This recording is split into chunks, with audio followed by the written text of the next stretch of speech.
I discovered 70 million pounds behind a crumbling wall on the same day I was meant to lose everything I had ever loved. But the true treasure I found, that winter was not gold or jewels. It was a man who had forgotten how to feel, and a heart I never knew I possessed. My name is Flora Pemberton, and I have spent the better part of my adult life learning the art of invisibility. To be a maid in a great house is to move like a ghost through gilded hallways, to know every secret whispered in shadowed corners while pretending to know nothing at all, to love a place that will never truly belong to you, and to serve a master who may never see you as anything more than a function of his household. For 12 years, I performed this delicate dance within the walls of Ashcroft Hall, and I performed it well, perhaps too well, for it meant that when everything changed, no one expected me to be the one standing at the center of it all. I came to Ashcroft Hall in the autumn of my 18th year, fresh from the poorhouse in Whitby, where I had spent the lonely years following my parents' deaths. Consumption had taken my mother first, then my father 3 months later, as if his heart simply could not bear to beat without her. I had no siblings, no relatives who would claim me, and so I learned early that survival meant making oneself useful. The matron of the poorhouse, a stern woman named Mrs. Hartley, recognized something in me, some capacity for hard work and discretion, and when she heard that the great Ashcroft Hall required a new housemaid, she put my name forward without hesitation.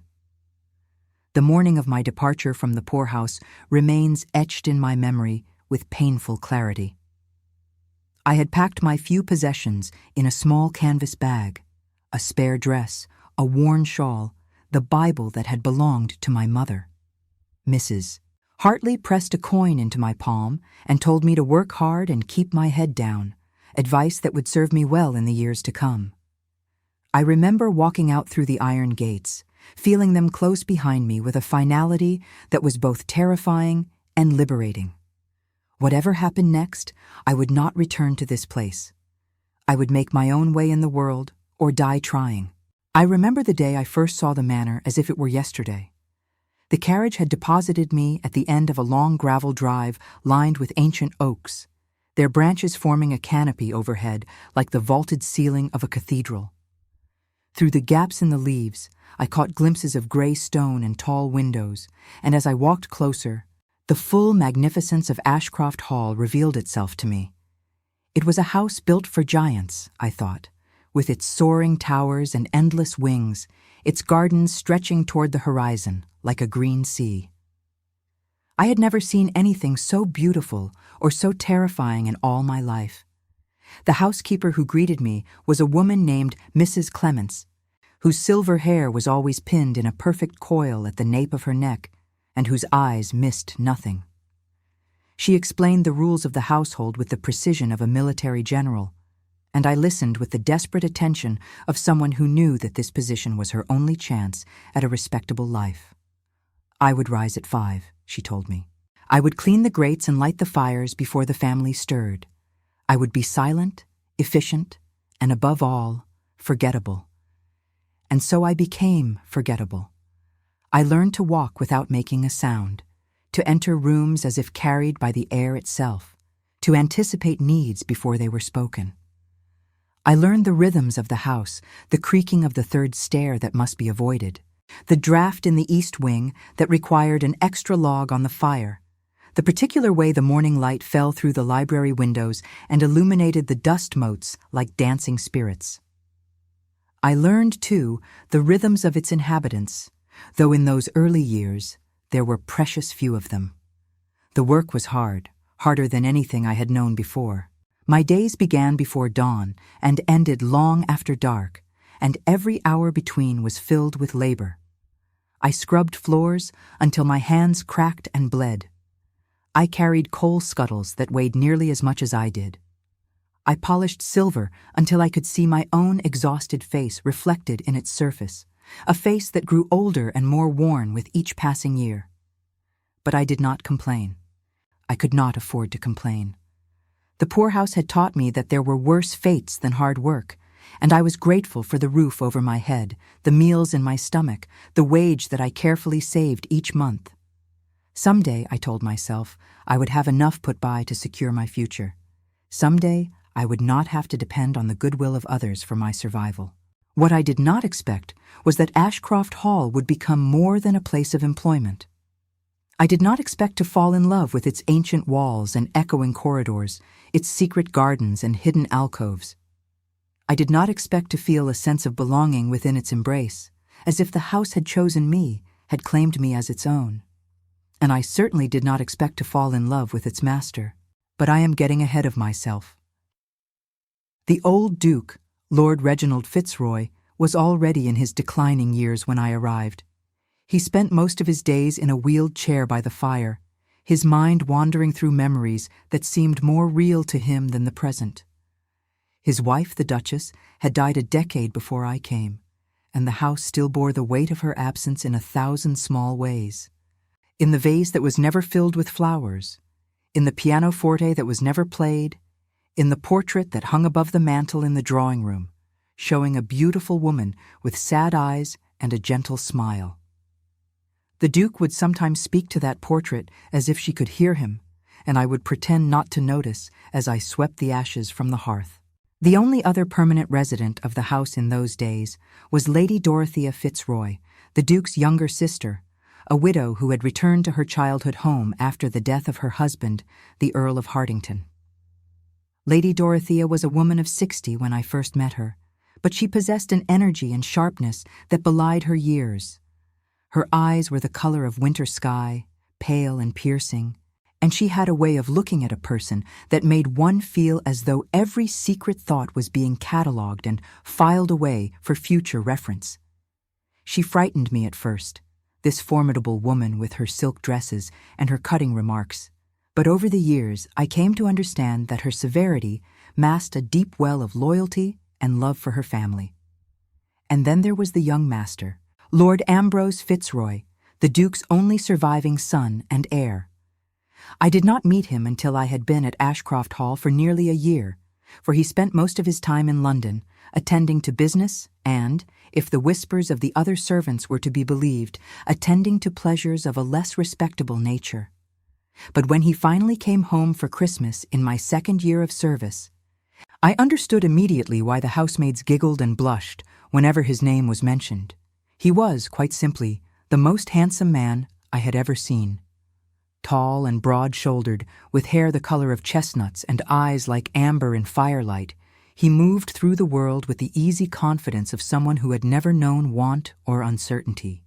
But there was something else in his face, something that I noticed even then, beneath the practiced charm and the aristocratic bearing. There was a sadness there, a loneliness that echoed my own, though I could not have said why a man who possessed everything should look as though he had lost something precious. I learned over time that he had. His mother's death when he was just 20 had broken something in him, and his relationship with his father had never recovered from the grief they could not share. He stayed away from Ashcroft Hall because the memories were too painful, and when he did return, he armored himself in coldness and distance, speaking to the servants only when necessary, and spending his days alone in the library or riding across the moors until exhaustion drove him home. I watched him from a distance, as was proper, and I told myself that the flutter in my chest when he entered a room was nothing more than the natural nervousness of a servant in the presence of her master. I was not so foolish as to harbor romantic notions about a duke's son. I knew my place in the world, and I knew that the distance between us was as vast and uncrossable as the ocean itself. And yet, I could not stop myself from noticing things. The way he smiled, rare as it was, transforming his stern features into something almost boyish. The way he spoke to his father with a gentleness that contradicted his cold exterior. The way he once paused in the hallway to pick up a book I had dropped, handing it back to me with a murmured word of thanks that left me speechless for hours afterward. I treasured that moment like a miser treasures gold. I replayed it in my mind each night as I lay in my narrow bed in the servants' quarters, analyzing every detail, every inflection, every breath. He had looked at me. He had spoken to me. he had acknowledged my existence, if only for a moment. It was nothing, of course. It meant nothing. But to a girl who had spent her life being overlooked and forgotten, it meant everything. The years passed, and Ambrose came and went from Ashcroft Hall like a shadow, never staying long, never allowing himself to become part of the daily rhythm of the household. I watched him age from a young man into something harder and more closed off, watched the light in his eyes dim as the weight of his responsibilities pressed down upon him. I wished sometimes that I could help him, that I could say something to ease his burden. But what could a servant offer a duke? What comfort could I possibly provide? So I did what servants do. I watched, and I waited, and I kept my feelings locked away in the secret places of my heart. These small moments accumulated over the years like snowflakes building into a drift, and before I knew it, I had fallen in love with a man who did not know my name. The years passed, as years do, bringing changes both gradual and sudden. The old Duke died in my 5th year of service, slipping away peacefully in his sleep as the first snow of winter fell outside his window. Lord Ambrose became the Duke of Ashcroft, and with the title came responsibilities that kept him at the estate more often than before. I saw him nearly every day now, though he rarely saw me. I continued my work, continued my careful invisibility, and continued to love him in the secret chambers of my heart where no one could judge me for my foolishness. But if the title brought Ambrose home, it also brought troubles that I only gradually came to understand. The whispers among the servants grew more frequent and more worried as the years went on. There were debts, they said, accumulated over generations by dukes who spent more than they earned and invested in ventures that failed. There were estates that had been sold one by one to pay creditors. There were economies that had been implemented, staff that had been let go, rooms that had been closed off to save on heating and maintenance. Ashcroft Hall, for all its grandeur, was slowly crumbling from within, and its master was powerless to stop it. I saw the evidence of this decline everywhere I looked. The carpets that grew threadbare and were not replaced. The paintings that disappeared from the walls, sold quietly to collectors in London. The gardens that grew wild as the gardeners were dismissed. And I saw it in the Duke himself, in the deepening lines around his eyes and the weight that seemed to press upon his shoulders more heavily with each passing month. He worked tirelessly, I knew, poring over ledgers and meeting with solicitors and bankers, trying to find some way to save his family's legacy. But the debts were too great, the income too small, and the inevitable drew closer with every season. It was in the autumn of my 12th year at Ashcroft Hall that everything finally came to a head. I remember the day precisely because it was the day I learned that the home I loved was to be taken from me. I was polishing the silver in the butler's pantry when Mrs. Clements came to find me, her face pale and drawn in a way I had never seen before. She told me to gather the household staff in the servants' hall, and when we were all assembled, she delivered the news in a voice that trembled despite her efforts to control it. The Duke had been forced to sell Ashcroft Hall. A buyer had been found, a man named Cornelius Blackwood, who had made his fortune in manufacturing and who intended to demolish the manor to build a factory on the land. The sale would be finalized within the fortnight, and we were all to seek new positions elsewhere. The silence that followed her announcement was absolute. I looked around at the faces of my fellow servants, people who had become my family over the years, and I saw my own shock and grief reflected in their eyes. Old Thomas, the butler, who had served the Fitzroy family for 40 years. Young Betsy, the scullery maid, who had arrived just last spring and still jumped at shadows. Mr. Aldridge, the cook, whose roast beef and Yorkshire pudding had been the highlight of every Sunday dinner. All of us were to be scattered to the winds, our little community dissolved as if it had never existed. But it was not my own fate that concerned me most in that moment. It was the thought of the Duke, of Ambrose, being forced to watch as his ancestral home was torn down brick by brick. I knew how much Ashcroft Hall meant to him, despite his complicated relationship with its memories. I knew that losing it would be like losing a part of himself.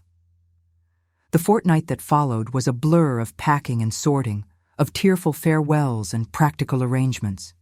Mrs. Clements helped those of us who needed it to find new positions, and I was fortunate enough to secure a place as a housemaid at a smaller estate in the neighboring county. It was not the same, I knew.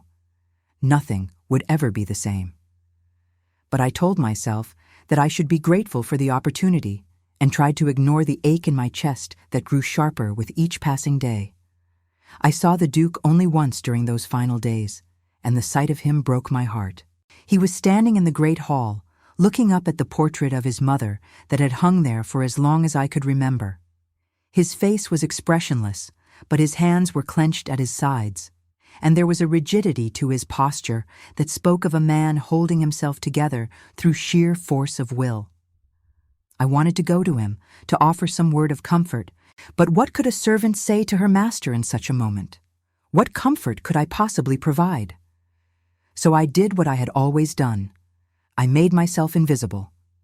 I slipped past him without a sound and continued on my way to the kitchens, carrying the weight of my unspoken love like a stone in my chest.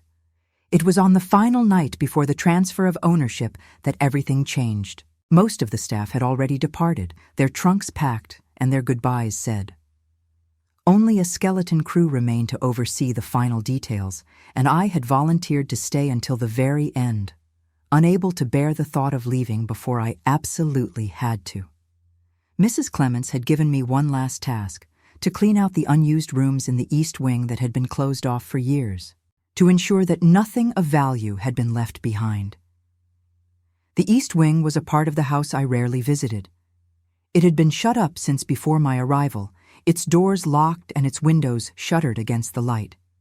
There were rumors among the servants about why it had been abandoned, whispers of tragedy and scandal that no one would speak of directly. All I knew for certain was that it had been the private domain of the late Duchess, and that after her death the old Duke had ordered it sealed as if trying to lock away the memory of his grief. I made my way through the darkened corridors with a candle in one hand and a ring of keys in the other, unlocking doors that had not been opened in decades. The air was thick with dust and the musty smell of disuse, and the furniture was draped in white sheets that made the rooms look like they were populated by ghosts. I worked methodically, checking drawers and wardrobes, finding nothing but moth-eaten linens and faded correspondence that crumbled at my touch. It was in the last room, a small sitting room at the far end of the wing, that I made the discovery that would change everything. I had almost finished my search when I noticed something odd about the wall behind the fireplace. The wallpaper, a faded pattern of roses and vines, seemed to bulge slightly in one section, as if something were pressing against it from behind. Curious, I moved closer and ran my fingers along the surface, feeling for any irregularity. And that was when I found it, a seam in the paper, almost invisible to the eye, but unmistakable to the touch. My heart began to beat faster as I carefully peeled back the wallpaper, revealing a door hidden beneath. It was small, no more than 4 feet high, and made of heavy oak reinforced with iron bands. There was no handle, only a keyhole, and I tried every key on my ring until at last one fit. The lock turned with a sound like a sigh, and the door swung open to reveal a narrow passage leading down into darkness. I should have stopped there. I should have reported my discovery to Mrs. Clements or the Duke and let someone else investigate. But something compelled me forward, some instinct I could not name, and before I knew it, I was descending the stone steps with my candle held high, leaving the world I knew behind. The passage led to a vault. There is no other word for it. A vast underground chamber with walls of solid stone and a ceiling so high that my candlelight could not reach it. And in that chamber, arranged on shelves and tables and piled in corners, was more wealth than I had ever seen in my life. Gold coins spilled from overturned chests like waterfalls frozen in time. Jewels glittered in the darkness, rubies and emeralds and diamonds catching my candle flame and scattering it into 1,000 points of light. There were paintings stacked against the walls, their gilt frames tarnished but their subjects still visible, portraits of lords and ladies from centuries past. There were documents in leather cases, land deeds and stock certificates, and bonds that meant nothing to me, but that I somehow knew were valuable beyond measure. I stood there for what felt like hours, unable to move, unable to breathe, unable to comprehend what I was seeing. The Fitzroy family was not bankrupt. They had never been bankrupt. All this time, while the Duke struggled to pay his debts and sold off his inheritance piece by piece, a fortune beyond imagining had been sitting beneath his feet, forgotten and abandoned. My mind raced as I tried to process the enormity of what I had found. How long had this treasure been here? Who had hidden it? And why? How could something so vast have been forgotten by the very family it was meant to protect? I moved through the vault in a daze, touching the coins and jewels as if to convince myself they were real. The gold was cold beneath my fingers, smooth and heavy with age. The jewels caught my candlelight and threw it back in colors I had no names for, shades of red and green and blue that seemed almost alive. I picked up a necklace, a cascade of diamonds that sparkled like frozen tears, and held it against my chest, feeling its weight, imagining for just a moment what it would be like to be a woman who wore such things. But the fantasy lasted only a moment. I was not that woman. I was a housemaid, standing in a forbidden place, holding a fortune that did not belong to me. And somewhere above, a duke was preparing to lose his home because he did not know that his salvation lay just feet beneath his feet. When I finally recovered my senses, I ran. I ran back up the passage and through the east wing and down the main staircase, not caring about the noise I made or the impropriety of my behavior. I had to find the Duke. I had to tell him what I had discovered before it was too late. I found him in the library, sitting alone in the darkness with a glass of whiskey in his hand. He looked up as I burst through the door, his expression shifting from surprise to concern as he took in my disheveled appearance and my wild eyes. "What is it?" he asked, rising to his feet. "What has happened?" I could not speak. The words tangled in my throat, too enormous to be contained by mere language. Instead, I seized his hand, an unforgivable breach of propriety that I was too overwhelmed to consider, and I pulled him after me through the house, up the stairs, along the corridors, and into the east wing. He resisted at first, asking questions I could not answer, but something in my desperation must have convinced him to follow. And when we reached the hidden door and descended together into the vault, when his own candle joined mine in illuminating the impossible treasure before us, I watched his face transform from confusion to disbelief to something I can only describe as shattering. He did not speak. He simply stood there, staring at the wealth that surrounded us, and then his eyes rolled back in his head and he collapsed to the floor in a dead faint. I caught him as he fell, my arms barely strong enough to slow his descent, and I lowered him gently to the cold stone floor. His face was pale as marble in the candlelight, and for one terrible moment I feared that the shock had stopped his heart entirely. But no. His chest rose and fell with breath, and after a few seconds that felt like an eternity, his eyes fluttered open and met mine. "Tell me I am not dreaming," he whispered. "You are not dreaming," I replied, and my voice broke on the words. "Your Grace, you are saved." The hours that followed were a whirlwind of activity and emotion. I helped the Duke back to the main house, where we found Lady Dorothea waiting in the drawing room, unable to sleep on what she had believed to be the last night of her family's residence at Ashcroft Hall. When Ambrose told her what I had discovered, her face went through the same progression of emotions I had witnessed in him: shock and disbelief, and overwhelming relief. But unlike her nephew, she did not faint. Instead, she sat down heavily in the nearest chair and began to laugh, a sound that started soft and grew until it filled the room, tears streaming down her cheeks as she surrendered to the absurdity of it all. We spent the rest of the night examining the contents of the vault, cataloging what we could, and speculating about the rest. Lady Dorothea, it emerged, had heard rumors as a young woman of a secret Fitzroy treasure, but she had always believed them to be nothing more than family legend. The vault, she suspected, had been created by the third Duke during the Civil War, a hiding place for the family's wealth in case the monarchy fell and their lands were seized. But the third Duke had died suddenly before he could tell anyone of its existence, and the secret had been lost for 200 years. It was dawn by the time we had finished our preliminary survey, and by then the full implications of the discovery had begun to sink in. The treasure in the vault was worth millions, tens of millions, perhaps even more. Enough to pay off every debt the family had ever accumulated, enough to restore Ashcroft Hall to its former glory, enough to ensure that Ambrose and his descendants would never want for anything again. But there was a complication, one that none of us had considered in the initial excitement. The sale of Ashcroft Hall had already been agreed upon. The contracts had been signed just the day before.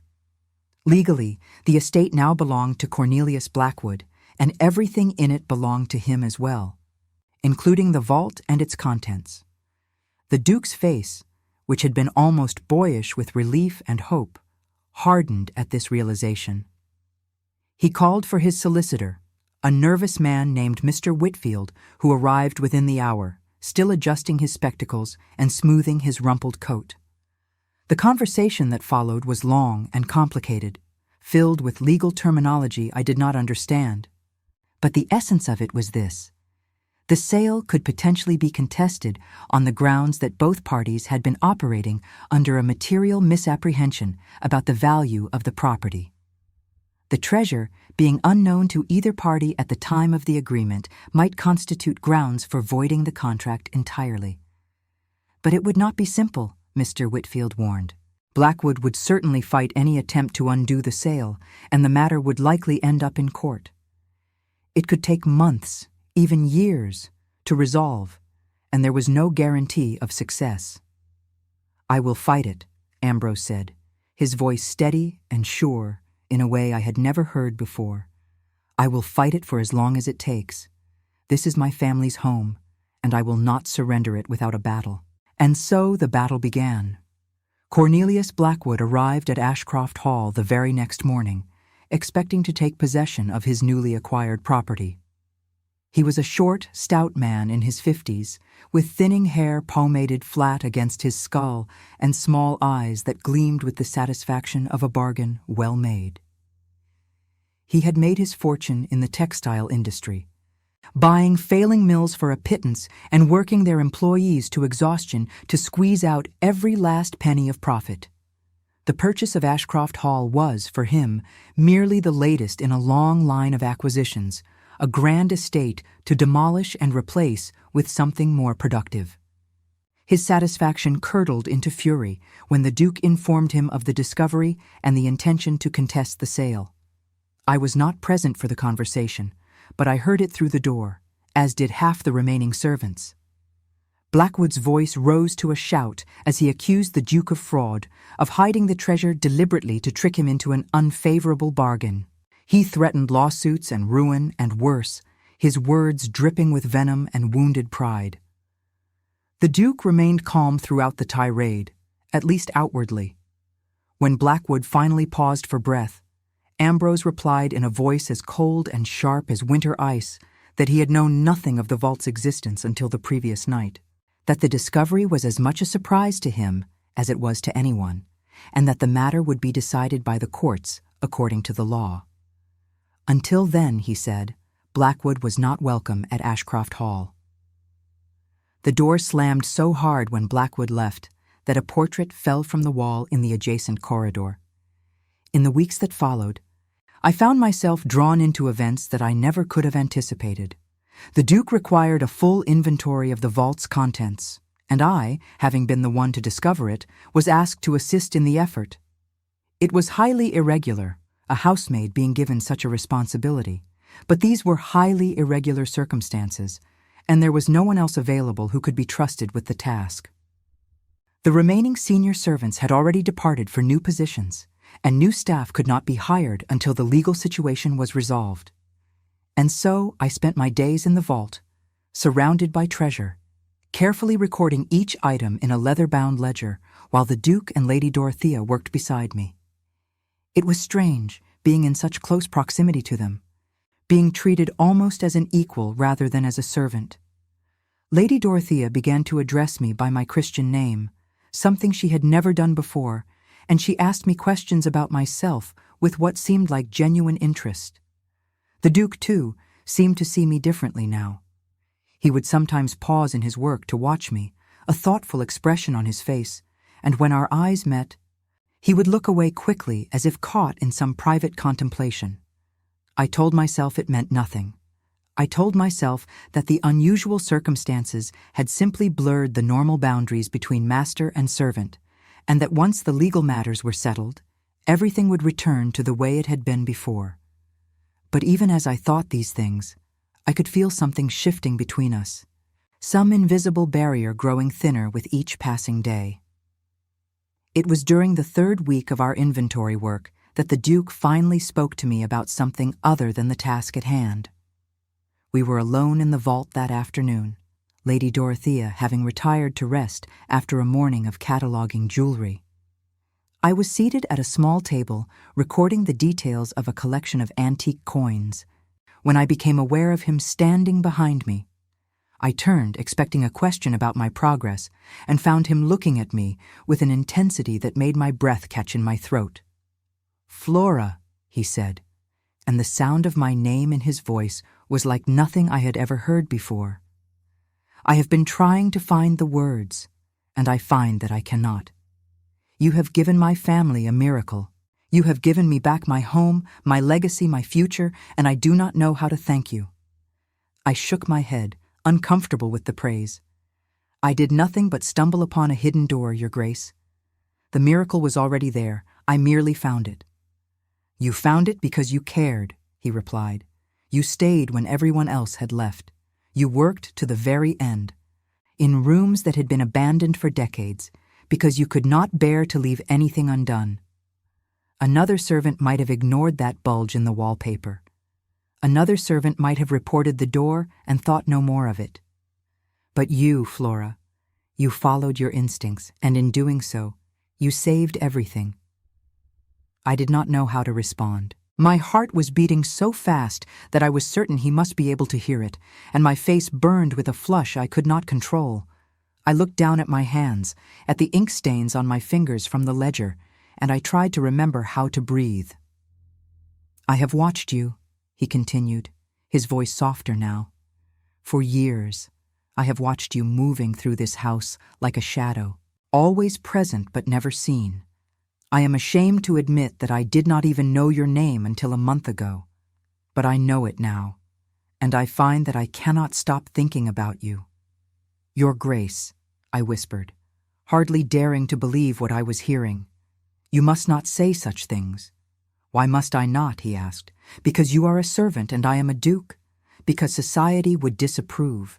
I have spent my entire life doing what society expected of me, Flora. I have been cold when I wanted to be warm. I have been distant when I longed for connection. I have watched my family's fortune crumble while I followed every rule and convention that was supposed to protect it. And what good did any of it do? He moved closer, close enough that I could have touched him if I dared. I am not asking for anything, he said. I am not demanding or expecting. I am simply telling you the truth, because I have learned that life is too short and too uncertain for anything less. You have captured my attention, Flora Pemberton. You have made me see things I was blind to before. And whatever happens with Blackwood, whatever the future holds, I wanted you to know. I looked up at him then. At this man I had loved silently for so many years, and I saw that his eyes were bright with emotion, that his hands were trembling slightly at his sides. He was as nervous as I was, I realized. This powerful duke, this master of Ashcroft Hall, was as terrified of my response as I was of his words. I did not know what to say. So I said nothing. I simply reached out and took his hand in mine, and I held it as if it were the most precious thing in the world. We stood like that for a long moment, neither of us speaking, neither of us needing to, And in that silence, I felt something settle into place within me, some piece of my heart that had been wandering for 12 years finally finding its home. The days that followed were unlike anything I had experienced before. Nothing had been declared, nothing had been promised, and yet everything was different. The Duke and I continued our work in the vault, but now there were stolen glances and accidental touches, conversations that wandered from inventory reports to favorite books to childhood memories. I learned that he had always wanted to travel to Italy, but had never had the chance. He learned that I had taught myself to read from books I found in the servants' hall, and that I secretly wrote poetry on scraps of paper that I hid beneath my mattress. We discovered that we both loved thunderstorms and hated fish, and believed that the best hour of the day was that quiet time just before dawn when the world seemed full of possibility. Lady Dorothea observed these developments with an expression that I could not quite decipher. She said nothing directly, but sometimes I caught her watching us with a small smile playing at the corners of her lips, as if she knew a secret that we had not yet discovered ourselves. Meanwhile, the legal battle with Cornelius Blackwood intensified. True to his word, Blackwood had filed suit against the Duke, claiming breach of contract and fraud. The newspapers had gotten wind of the story, and soon all of England seemed to be talking about the mysterious treasure of Ashcroft Hall. Reporters appeared at the gates, begging for interviews. Society matrons sent letters expressing their support, their curiosity, or their disapproval. And through it all, the Duke maintained his composure, meeting with solicitors and barristers, preparing for the court case that would determine his fate. It was during this tumultuous period that Lady Dorothea called me to her private sitting room for a conversation that would reveal secrets I had never imagined. She was seated by the window when I arrived, her silver hair glowing in the afternoon light, her hands folded in her lap with unusual stillness. She gestured for me to sit, and when I had done so, she regarded me for a long moment before speaking. "I suppose you are wondering," she said, "why my brother sealed the east wing after his wife died." The question surprised me. I had wondered, of course, as had all the servants over the years, but I had never expected to be given an answer. "The Duchess," Lady Dorothea continued, "was not a happy woman. Oh, she loved Reginald in her way, and she adored Ambrose more than life itself. But she carried a burden of guilt that she could never set down, a secret that she kept even from her husband." She paused, her eyes distant with memory. You see, the Duchess was the one who knew about the vault. She had discovered it as a young bride, exploring the house in those first giddy months of marriage. But she told no one. She kept the secret to herself, intending to reveal it someday when the time was right. And then the years passed, and the time was never right. And gradually the secret became a weight she could not bear. I listened in silence, not daring to interrupt. She was afraid, Lady Dorothea said simply, afraid of what her husband would think of her for keeping such a thing hidden, afraid that the wealth would change them, corrupt them, destroy the simple happiness they had built together. And so she said nothing, and the secret ate away at her from within. By the end, I believe it contributed to her illness. Guilt can do that, you know. It can poison the body as surely as any toxin. She was quiet for a moment, her expression sad. When she died, she tried to tell Reginald about the vault. She whispered something to him on her deathbed, something about the east wing, about a hidden door. But he was too consumed by grief to understand. He thought she was delirious, rambling about nothing. And afterward, he could not bear to enter that part of the house, because it reminded him too much of her. So he sealed it up, and the secret was lost once more. "Why are you telling me this?" I asked. Lady Dorothea smiled, but there was sorrow in it. "Because I want you to understand something, Flora. Secrets are dangerous things. They may seem small when we first create them, but they grow in the darkness, becoming larger and more terrible with every passing year. The Duchess loved her family, but her secret nearly destroyed them. If you had not found that vault, everything would have been lost, not because the treasure did not exist, but because one woman was too afraid to speak the truth. She leaned forward, her pale eyes holding mine. "My nephew cares for you.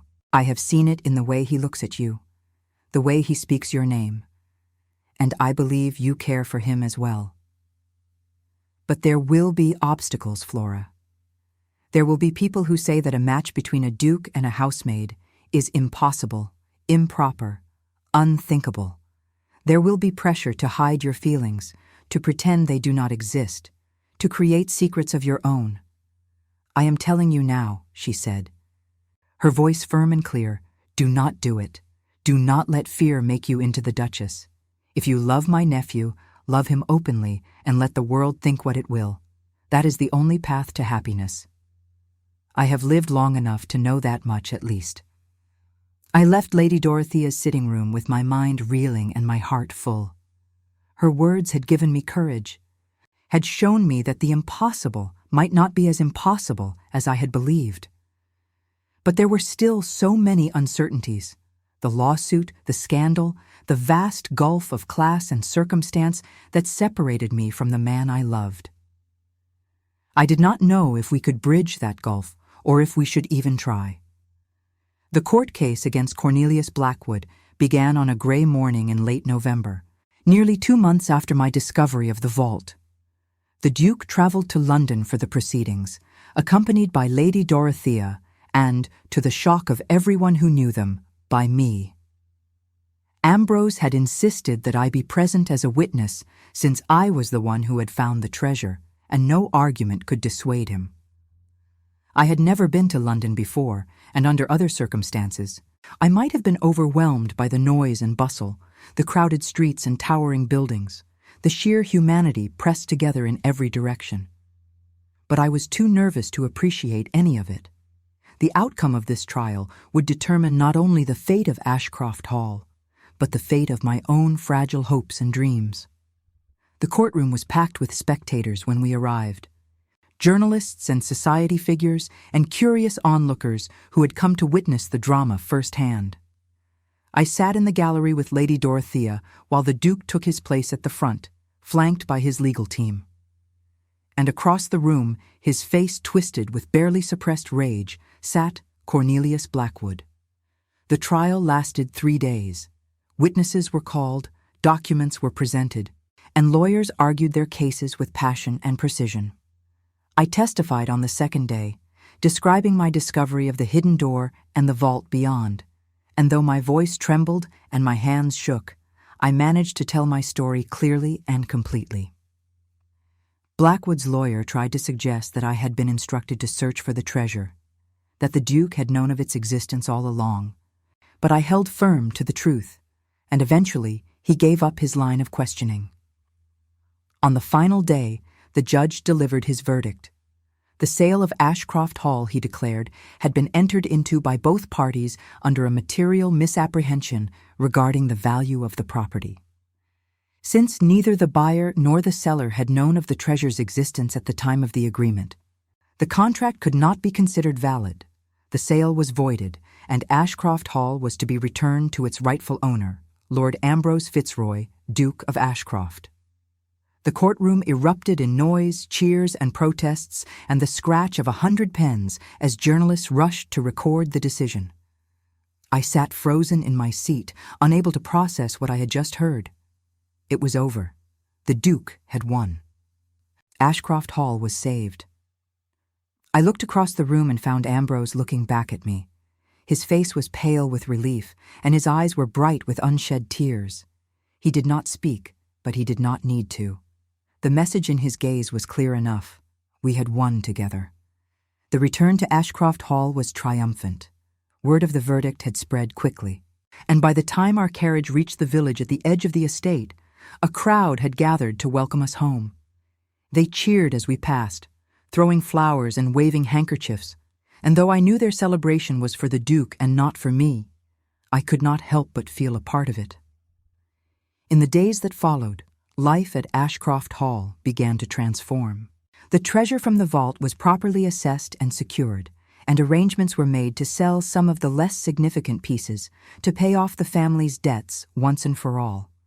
New staff were hired to replace those who had departed, and plans were drawn up for the restoration of the neglected areas of the house. For the first time in decades, Ashcroft Hall hummed with energy and hope. But amidst all this activity, one matter remained unresolved. The Duke had been unfailingly kind to me since our return, but he had not repeated his declaration from the vault. I told myself that he was simply busy, overwhelmed by the demands of his newly secure position. But a small, fearful part of me wondered if his feelings had changed, if the strange intensity of those uncertain days had faded now that the crisis was past. It was Lady Dorothea who finally forced the issue. She found me one afternoon in the library, where I had retreated with a book to escape my own churning thoughts. Without preamble, she sat down across from me and fixed me with her penetrating gaze. "My nephew is an idiot," she announced. I blinked at her, too surprised to respond. "He has been moping about for weeks," she continued, sighing and staring out of windows like a character in a bad novel. "He is in love with you, Flora, and he is too frightened to do anything about it. He thinks you deserve better than a scandal, better than being whispered about by every gossip in England. He thinks he should let you go, find some respectable position far away from here, where you can build a life untainted by association with him." My heart clenched painfully in my chest. "And what do you think?" I asked. "I think," Lady Dorothea said slowly, "that you should go to him and tell him exactly what you want. I think you should stop waiting for him to be brave and be brave yourself. And I think you should do it right now, because he is alone in the conservatory, and I have arranged for you not to be disturbed." She stood, brushed off her skirts, and walked to the door. But before she left, she turned back and gave me a smile that was almost mischievous. "Life is too short for secrets, Flora," she said. "I should have thought you had learned that by now." The conservatory was warm and fragrant, with the scent of exotic flowers, a glass-walled paradise that the late Duchess had created and that had somehow survived the years of neglect. The Duke stood with his back to me, gazing out at the gathering dusk, and he did not turn when I entered. "Your aunt tells me you have been an idiot," I said. He laughed, a short, surprised sound that broke the tension. "She told me the same thing not an hour ago. She seems determined to manage both of our lives, whether we wish it or not." "Perhaps someone needs to," I replied, "since we seem incapable of managing them ourselves." He turned then, and I saw the conflict in his face, the hope and fear and longing all tangled together. "Flora," he began, but I did not let him finish. "I know what you are going to say," I told him. "You are going to tell me that I deserve better than a life of scandal and whispers. You are going to tell me that you cannot ask me to sacrifice my reputation for your sake. You are going to be noble and selfless and utterly, completely wrong." I stepped closer, close enough to see the gold flecks in his amber eyes. "I have spent 12 years in this house," I said. "I have loved you for at least half that time, though I never dared to admit it, even to myself. I have watched you from a distance, learned your moods and your habits, your kindnesses and your sorrows. And in all that time, I never once dreamed that you might love me in return." "You love me?" he asked, his voice barely above a whisper. "I love you," I confirmed, "and I do not care what society thinks. I do not care about scandal or whispers or the opinions of people who have never known a moment of real hardship in their lives. I care about you, Ambrose. Only you. And if you send me away out of some misguided notion of nobility, I will never forgive you." For a long moment, he simply stared at me, his expression unreadable. And then, slowly, a smile spread across his face, transforming his stern features into something bright and joyful and achingly beautiful. "I would never forgive myself either," he said, and he took me in his arms and kissed me. The scandal, when it came, was everything Lady Dorothea had predicted and nothing we had not prepared for. The newspapers devoted pages to the story of the Duke and the housemaid, painting it as either a romance for the ages or a disgraceful breach of social propriety, depending on the publication. Society matrons whispered and snickered. Invitations to fashionable events dried up almost overnight.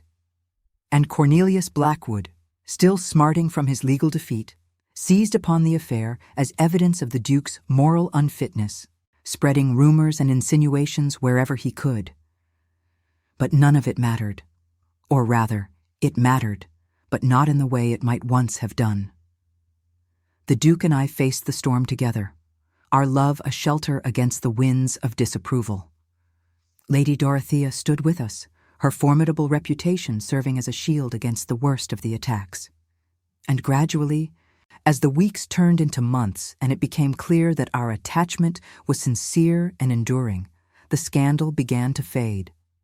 It helped, I think, that the Duke used his newly restored fortune not for idle pleasures, but for the betterment of his tenants and the surrounding community.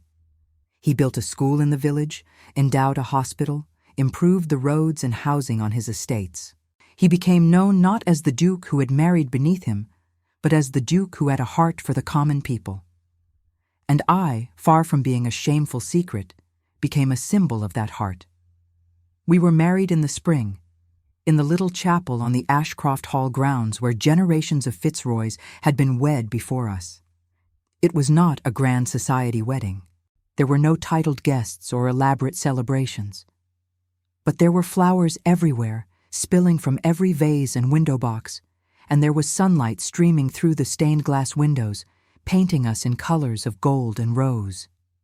And there was love, so much love that I thought my heart might burst from the abundance of it. Lady Dorothea gave me away, since I had no family of my own to perform the duty. She walked me down the aisle with her chin held high and her eyes suspiciously bright, and when she placed my hand in Ambrose's, she whispered something in my ear that I have never forgotten. "You have given this family a second chance," she said. "Never let anyone make you feel unworthy of that."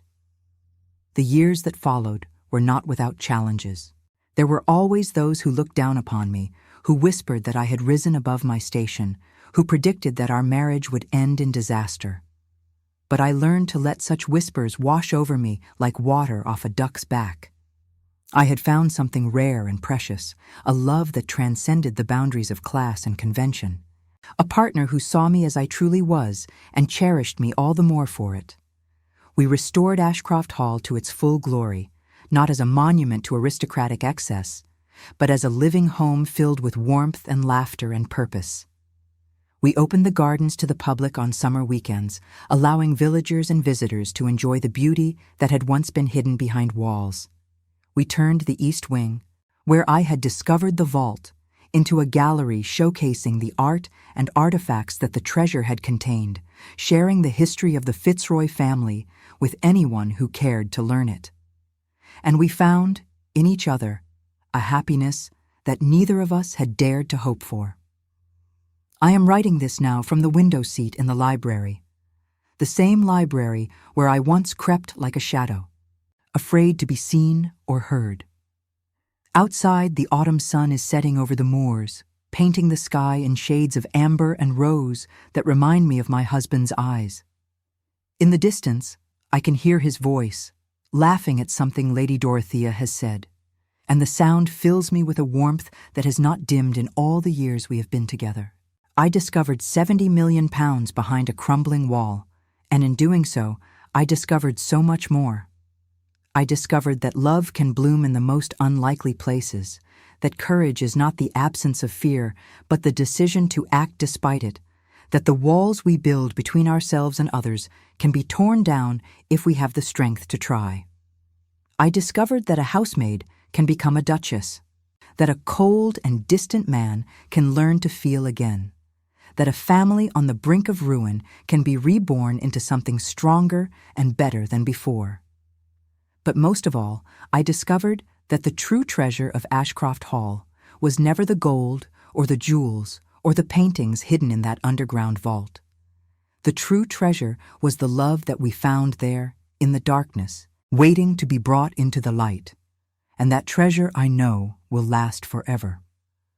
I think often of those early days after the discovery, when everything was chaos and uncertainty and breathless hope.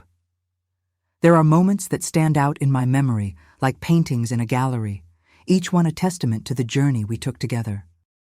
I remember the morning after we first descended into the vault when the Duke called together what remained of the household staff to explain what had happened. We gathered in the servants' hall, the same room where Mrs. Clements had delivered the devastating news of the sale just weeks before. But this time, the atmosphere was different, charged with confusion and cautious hope, rather than despair. Ambrose stood at the head of the long table, looking more uncertain than I had ever seen him. He was not accustomed to addressing servants directly, to standing among us rather than above us. But he did it anyway, his voice steady even as his hands gripped the back of a chair for support.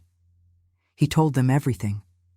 The discovery of the vault, the treasure within, the intention to contest the sale.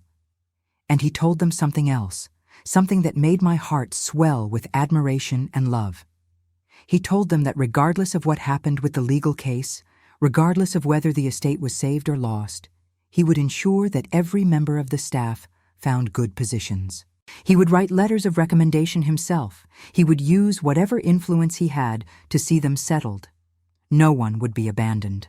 No one would be left to face an uncertain future alone. The reaction was immediate and overwhelming. Old Thomas, the butler, who had been with the family since before Ambrose was born, actually wept. The other servants murmured among themselves, their expressions shifting from shock to relief to something approaching devotion. In that moment, I saw the man Ambrose truly was beneath the cold exterior he had cultivated for so long. He was a leader, a protector, a man who understood that nobility meant something more than a title. And I loved him all the more for it. The days that followed were filled with activity and anxiety in equal measure. Mr. Whitfield, the solicitor, took up residence in one of the guest rooms, working around the clock to prepare the legal case against Blackwood. Messengers came and went at all hours, carrying documents and correspondence. The house, which had been so quiet and subdued in those final weeks before the sale, suddenly hummed with energy and purpose. I threw myself into the work of cataloging the vault's contents, grateful for something to occupy my hands and my mind. The task was enormous. Every item had to be examined, described, and recorded. Every coin had to be counted, every jewel assessed, every document translated and analyzed. It would take months to complete a full inventory, but we needed at least a preliminary accounting for the court case, evidence that the treasure existed and that its value far exceeded the £5 Blackwood had paid for the estate. Lady Dorothea worked alongside me, and I came to know her better in those weeks than I had in all my years of service. She was not the cold, forbidding woman I had always believed her to be. She was sharp and witty and deeply intelligent, with a dry sense of humor that revealed itself in unexpected moments. She told me stories of her youth, of balls and suitors, and the husband she had loved and lost. She asked me about my own life, my childhood, my dreams, listening with an attention that made me feel seen in a way I never had before. It was Lady Dorothea who first noticed the change between Ambrose and me. We thought we were being discreet, stealing glances when we thought no one was watching, allowing our hands to brush when we passed documents back and forth. But nothing escaped her keen eyes. "You care for him?" she said one afternoon, not as a question, but as a statement of fact. We were alone in the vault, sorting through a collection of antique maps, and her words caught me so off guard that I nearly dropped the priceless document in my hands. "I beg your pardon, my lady," I stammered, feeling the blood rush to my face. She looked at me with something that might have been amusement. "Do not insult my intelligence, Flora. I have been watching the two of you for weeks. The way you look at each other when you think no one is paying attention. The way he says your name, as if it were a prayer. The way you blush whenever he enters a room. I did not know how to respond. Denial seemed pointless, but admission felt dangerous. I stood frozen, caught between fear and hope, waiting for the censure I was certain would come. But Lady Dorothea only sighed. "I am not going to lecture you about propriety," she said. "God knows I have had enough of propriety to last several lifetimes. I am simply going to tell you to be careful. Not because I disapprove, but because I have seen what happens when hearts are given carelessly. My nephew has been hurt before, more deeply than you might imagine. He closed himself off from the world to protect himself from further pain. If you are not serious about this, if you are simply dazzled by the romance of the situation, please walk away now, before you damage him beyond repair." I met her eyes, and I spoke the truth that I had been hiding even from myself. "I am not dazzled, my lady. I have loved him for years, from a distance, without hope. I never expected him to notice me, never imagined that he might return my feelings. But now that I know he does, I cannot pretend otherwise. I would rather face whatever consequences come than spend the rest of my life wondering what might have been." She studied me for a long moment, her pale eyes searching my face for any sign of deception.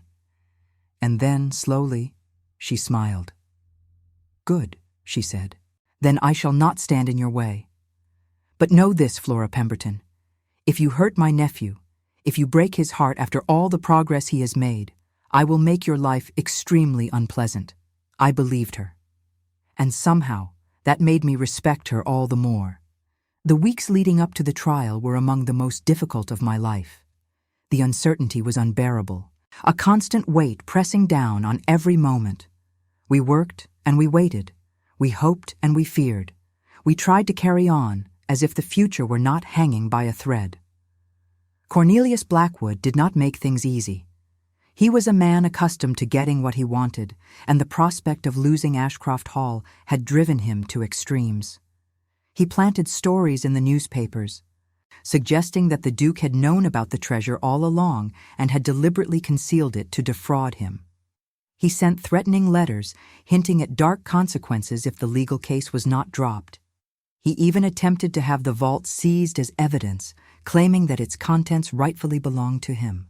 The Duke faced each of these attacks with a calm determination that I found remarkable.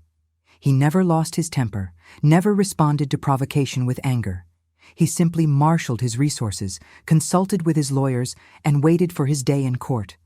But I could see the toll it was taking on him. The lines around his eyes deepened. He slept poorly, often pacing the halls late into the night. And sometimes, when he thought no one was watching, his mask of composure would slip, revealing the exhausted and frightened man beneath. I tried to comfort him as best I could. We had not yet spoken openly of our feelings, not since that moment in the vault when he had confessed his interest and I had been too overwhelmed to respond. But we had developed a silent language of support, a glance that said, "I am here," a touch that said, "You are not alone." It was not enough, perhaps, but it was something. The trial itself was a spectacle. The newspapers had whipped the public into a frenzy of interest, and people had traveled from all over England to witness the proceedings. The courtroom was packed to capacity, with crowds spilling out into the hallway and onto the street beyond. I sat in the gallery, my hands clasped tightly in my lap, watching as the future of everything I loved hung in the balance. The lawyers argued for hours, their voices rising and falling in a complex dance of rhetoric and evidence. Blackwood's team painted the Duke as a scheming aristocrat, willing to lie and cheat to hold on to his crumbling estate. Our lawyers countered with evidence of the Duke's good faith, testimony from servants and solicitors about the genuine surprise with which he had greeted the discovery. Back and forth they went, claim and counterclaim, until my head ached from trying to follow the threads of argument. When it was my turn to testify, I walked to the witness stand on legs that trembled beneath my skirts. I could feel every eye in the room upon me, judging and evaluating, wondering what this simple housemaid could possibly have to contribute to such weighty proceedings. But I had told the truth my entire life, and I told it now, describing in clear, simple terms how I had come to discover the hidden door and the vault beyond. Blackwood's lawyer tried to rattle me. He suggested that I had been instructed to search for the treasure, that I had been rewarded with promises of advancement for my role in the deception. He sneered at my humble origins, implied that my word was worth less than that of gentlemen and scholars. But I held firm. I had nothing to hide, and I would not be shamed into silence by a man who valued money above truth. When the judge finally delivered his verdict, I felt as if the world had stopped spinning. The words echoed through the courtroom, through my mind, through every fiber of my being. The sale was voided. Ashcroft Hall was saved. I do not remember leaving the courtroom.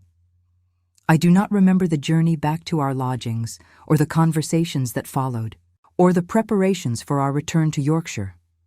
I remember only the moment when Ambrose found me alone in the parlor of our rented house, when he crossed the room in 3 long strides and pulled me into his arms, when he held me so tightly that I could feel his heart beating against my own.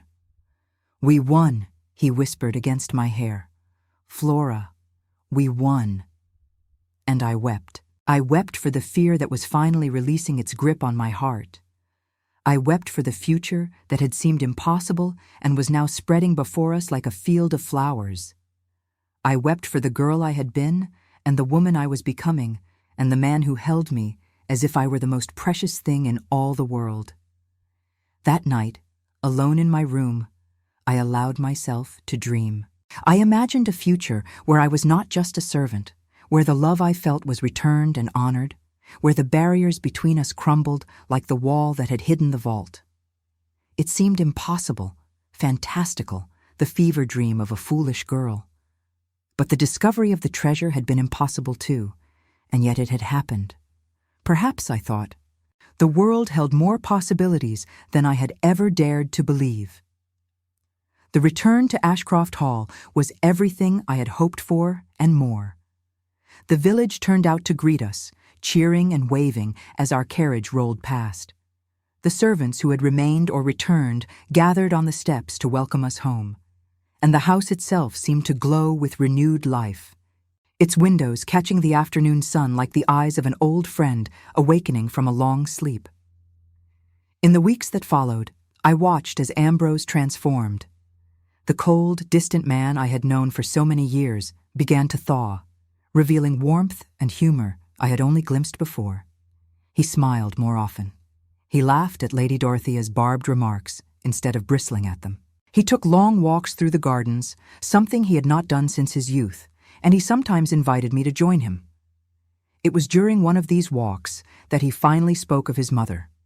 We were in the rose garden, the same garden she had tended with her own hands, and the autumn blooms were fading but still beautiful in the golden afternoon light. "She would have liked you," he said, his voice soft with memory. "She had a gift for seeing people as they truly were, not as their stations demanded they appear.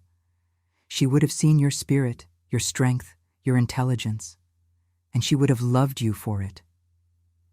I was moved beyond words by this confidence. I knew how rarely he spoke of the Duchess, how much pain her memory still caused him. "I wish I could have known her," I said. He smiled, but there was sadness in it. She was extraordinary, kind and fierce and impossibly wise. When she died, I felt as if the sun had been extinguished.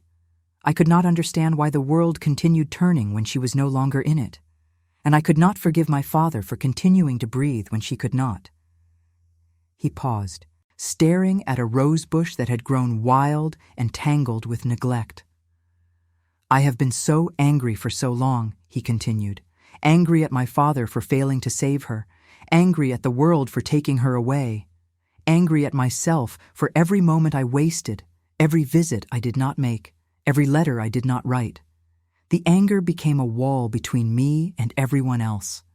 I thought it was protecting me, but really, it was just keeping me imprisoned." "What changed?" I asked. He turned to look at me, and his eyes were bright with emotion. "You did," he said simply. "You and your impossible discovery. You reminded me that miracles can happen, that walls can come down, that there is always hope, even when everything seems lost. I have spent years believing that I was beyond salvation. But when I look at you, Flora, I begin to think that perhaps I was wrong. I did not know how to respond to such words. I was just a housemaid, a woman of no consequence, who had stumbled upon a hidden door by accident. I had not set out to change anyone, had not imagined that I could. But looking at Ambrose in that garden, seeing the healing that had begun in his wounded heart, I realized that perhaps we do not always have to intend to make a difference. Sometimes, simply being who we are is enough. Our courtship, if it could be called that, was unconventional to say the least. There were no formal introductions, no chaperoned visits, no exchange of calling cards between families. There was simply the growing understanding between us, deepening day by day, as we worked together and walked together and slowly, carefully, revealed ourselves to each other. Lady Dorothea watched our progress with an expression that hovered somewhere between approval and exasperation. She thought we were moving too slowly, I knew. She wanted declarations and commitments, clear statements of intention. But we were both too cautious for that, too aware of the obstacles that lay ahead, too afraid of shattering the fragile thing we were building. It was the conversation with Lady Dorothea about secrets that finally gave me the courage to act. Her words haunted me in the days that followed, forcing me to examine my own fears and hesitations. Was I not creating a secret of my own, concealing the depth of my feelings to protect myself from rejection? Was I not doing exactly what the Duchess had done, letting fear prevent me from speaking the truth? I thought of all the years I had spent watching Ambrose from a distance, loving him in silence, never daring to hope. I thought of how close we had come to losing everything, how easily the treasure might have remained hidden, how different the outcome might have been if I had ignored that bulge in the wallpaper. Life was fragile, I realized, and full of chance. To waste a single moment on fear seemed suddenly like the greatest foolishness imaginable. And so I went to him in the conservatory, my heart pounding with terror and hope in equal measure. And I spoke the words I had carried inside me for so long. The memory of that conversation, of his smile, of his kiss, still makes my pulse quicken even now. It was the moment when everything changed, when the impossible became possible, when the future opened before us like a door long locked and finally released. But the path from that kiss to the altar was not without its thorns. The announcement of our engagement sent shockwaves through society that I had naively underestimated. The newspapers that had celebrated the Duke's legal victory now turned their attention to his choice of bride, and their coverage ranged from prurient fascination to outright condemnation. I remember the first time I saw myself described in print. A gossip column in one of the London papers had devoted an entire paragraph to dissecting my unsuitability, cataloging my humble origins, my lack of education, my presumption in daring to aspire above my station. The words burned like acid, each one a reminder that no matter how much Ambrose loved me, the world would never see me as his equal. It was Lady Dorothea who found me weeping in the library that afternoon, the newspaper crumpled in my fist. She did not ask what had happened. She simply took the paper from my hand, read the offending passage, and then, to my astonishment, laughed. "Is that the worst they can say?" she asked. "That you are poor and common and unschooled? Flora, my dear, if that is the extent of their ammunition, you have nothing to fear. Society has short memory and even shorter attention.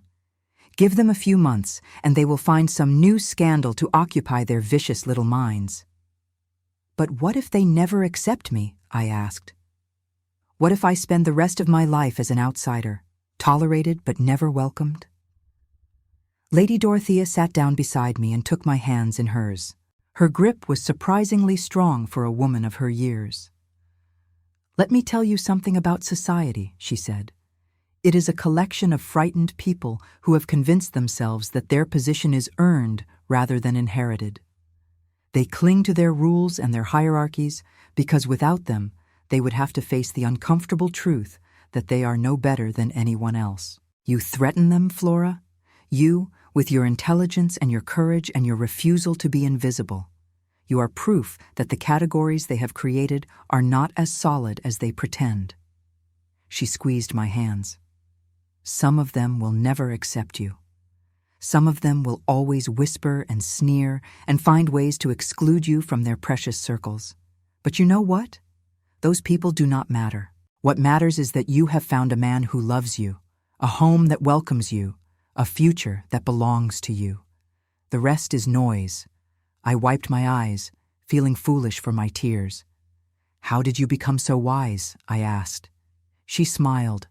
I made every mistake it is possible to make, and then I lived long enough to learn from them. Now, stop crying and come help me choose flowers for the wedding. I refuse to have wilting blooms at my nephew's nuptials. It would be unforgivable. The wedding preparations provided a welcome distraction from the whispers and stares. Lady Dorothea threw herself into the planning with an energy that belied her years, consulting with florists and seamstresses, debating the merits of various menus, arguing with the vicar about the order of hymns. She was in her element, I realized, organizing and commanding and making decisions. It was what she had been born to do, and the opportunity to do it again, after so many years of quiet retirement, seemed to rejuvenate her. I was fitted for a wedding dress, an experience that left me feeling like an imposter playing at being a lady. The seamstress was a quiet woman from the village who had sewn clothing for the Fitzroy family for 3 generations, and she handled the expensive silk and lace with a reverence that made me uncomfortable. This is not who I am, I wanted to say. I should be the one serving tea, not the one being measured for finery, but I did not say it. I stood still and let myself be draped and pinned and adjusted, and I tried to imagine what it would feel like to be Flora Fitzroy, Duchess of Ashcroft. The title seemed impossible, like a costume I was not permitted to wear.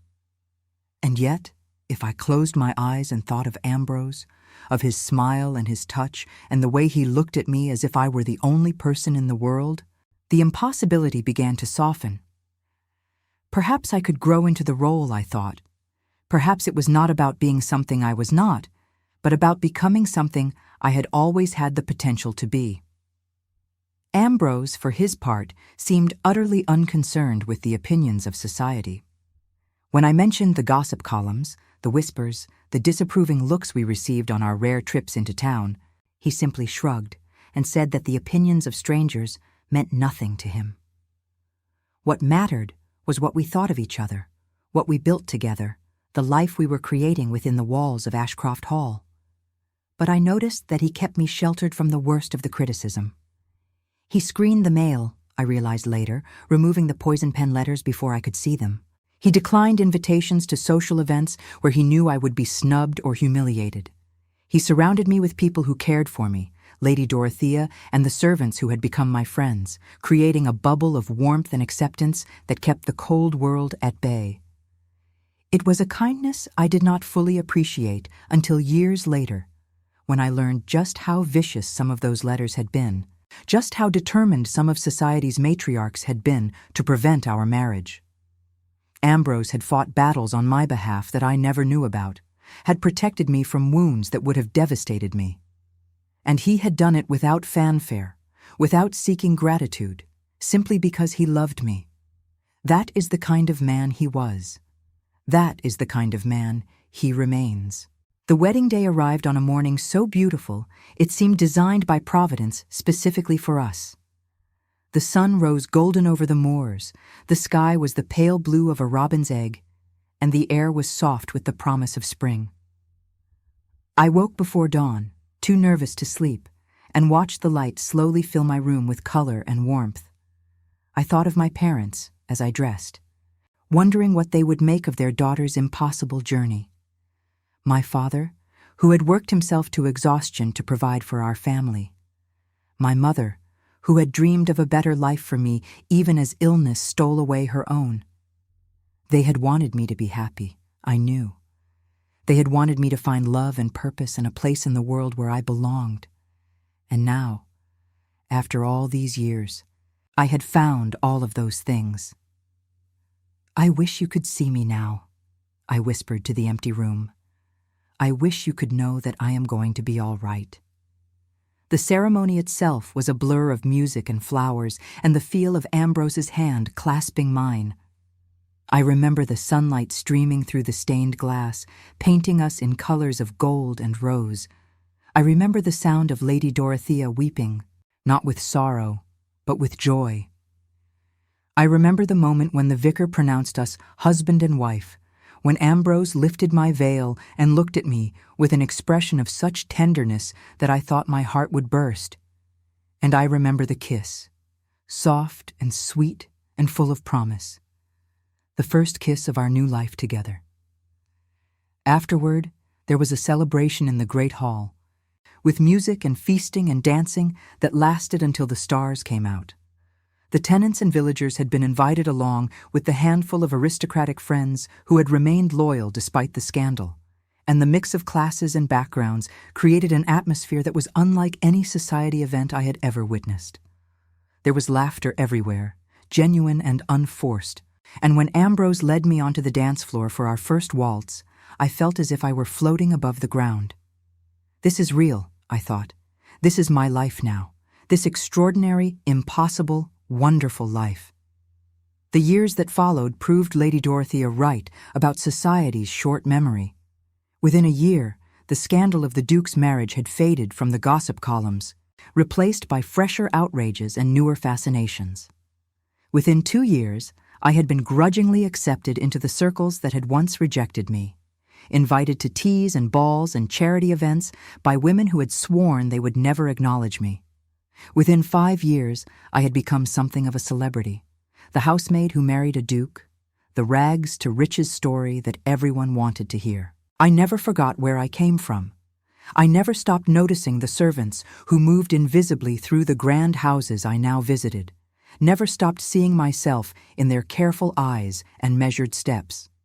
And I never stopped trying to make their lives a little easier, a little brighter, speaking to them kindly when their employers ignored them, advocating for better wages and conditions whenever I had the opportunity.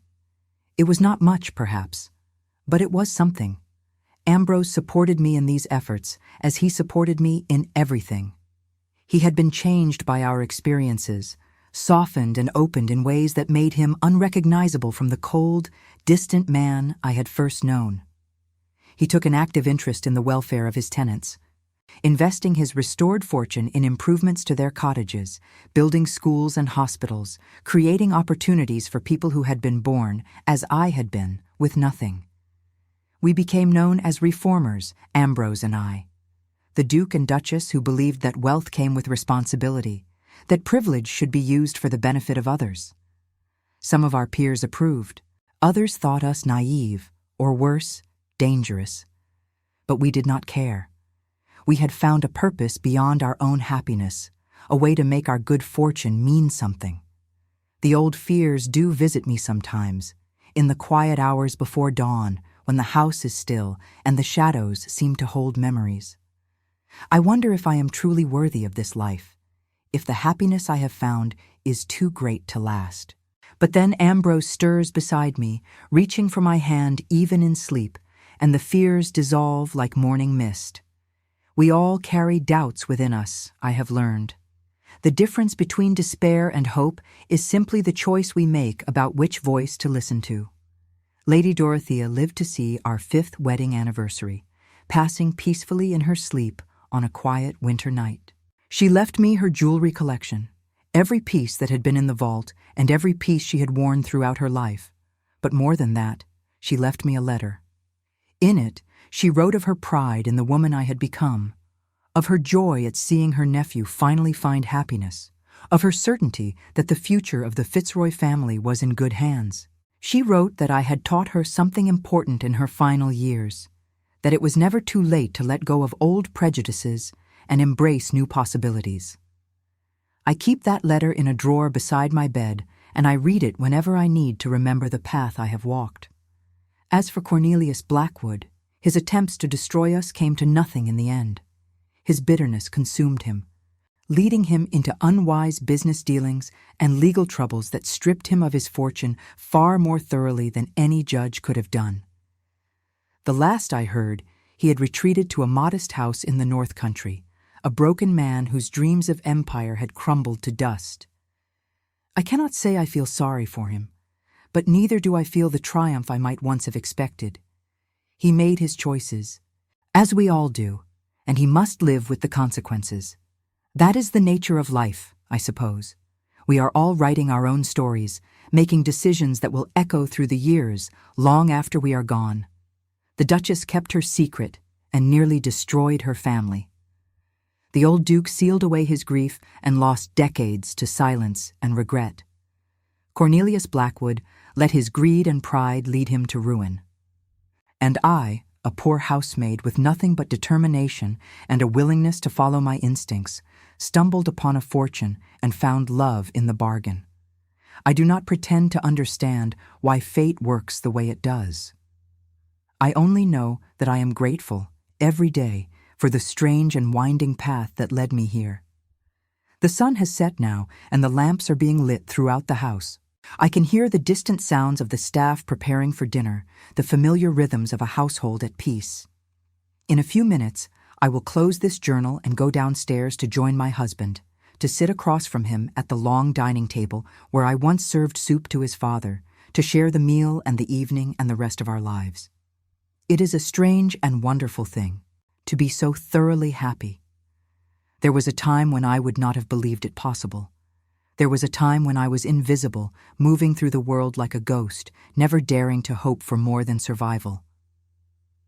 But that time is past.